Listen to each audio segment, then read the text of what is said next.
Shalom adik-adik, kita berjumpa lagi dalam renungan hari ini. Sebelumnya mari kita berdoa bersama. Tuhan Yesus yang baik, kami bersyukur buat penyertaan-Mu, buat kasih setia-Mu yang sempurna dalam hidup kami.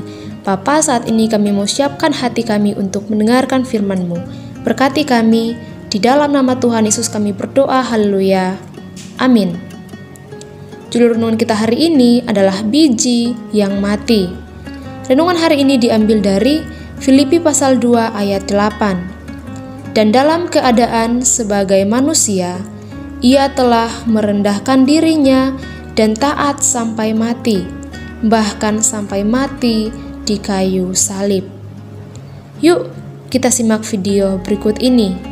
Halo adik-adik, kali ini kita akan belajar tentang siklus hidup pohon. Sebuah pohon dimulai dari sebuah biji yang terkubur di dalam tanah. Air yang jatuh mengenai biji dan sinar matahari yang menghangatkannya membuat kulitnya yang keras terbuka dan tumbuh akar keluar. Saat pohon kecil tumbuh, batangnya keluar menerobos tanah.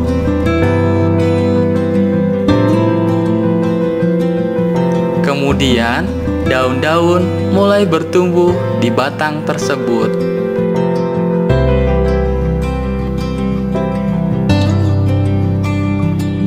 Pohon terus bertumbuh, bertambah besar, dan makin tinggi.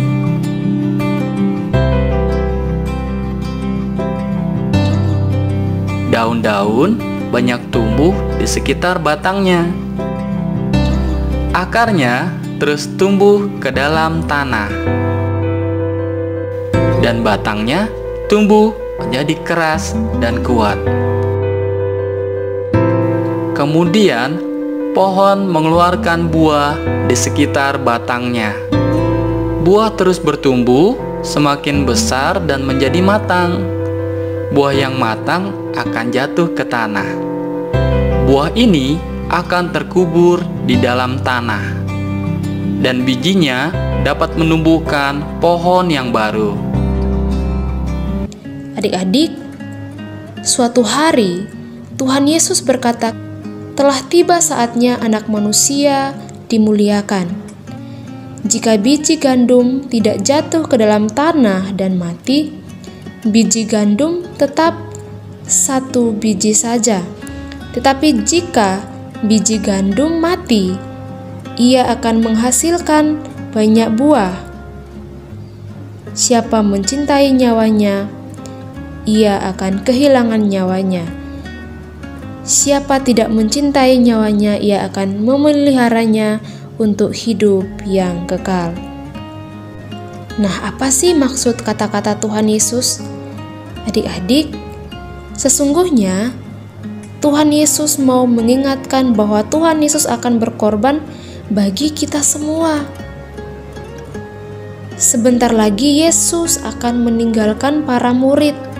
Ia akan menderita bahkan mati di kayu salib. Seperti biji dalam video tadi, yang harus masuk ke dalam tanah dan mati agar ia bertunas, berdaun, dan berbuah banyak. Biji itu berguna bagi makhluk lain. Demikian juga kematian Yesus akan memberi kehidupan bagi orang berdosa, kita semua. Adik-adik, kita adalah bulir-bulir gandum yang tumbuh karena pengorbanan Tuhan kita. Maka Tuhan Yesus juga menginginkan kita mengisi hidup kita untuk melayani Dia sebagai tanda terima kasih atas pengorbanannya. Kita dapat melakukan banyak hal, misalnya mengasihi sesama, patuh pada orang tua, berprestasi supaya dapat berkarya bagi banyak orang. Kita harus tetap bertumbuh sampai akhirnya menghasilkan buah yang lebat, sehingga Tuhan akan dimuliakan dalam hidup kita. Kita bersyukur Tuhan Yesus rela mati supaya kita hidup. Karena itu, hidup kita pun harus meneladani kasih Tuhan. Nah, bagaimana caranya?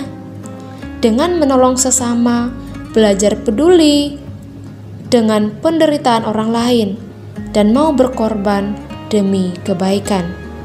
Yuk kita berdoa. Tuhan Yesus, terima kasih Engkau rela mati supaya aku hidup dan selamat. Aku mau mengisi hidupku dengan melayani-Mu sebagai tanda terima kasihku kepadamu. Di dalam nama Tuhan Yesus aku berdoa, haleluya. Amin. Sampai jumpa di renungan esok hari. Tuhan Yesus memberkati.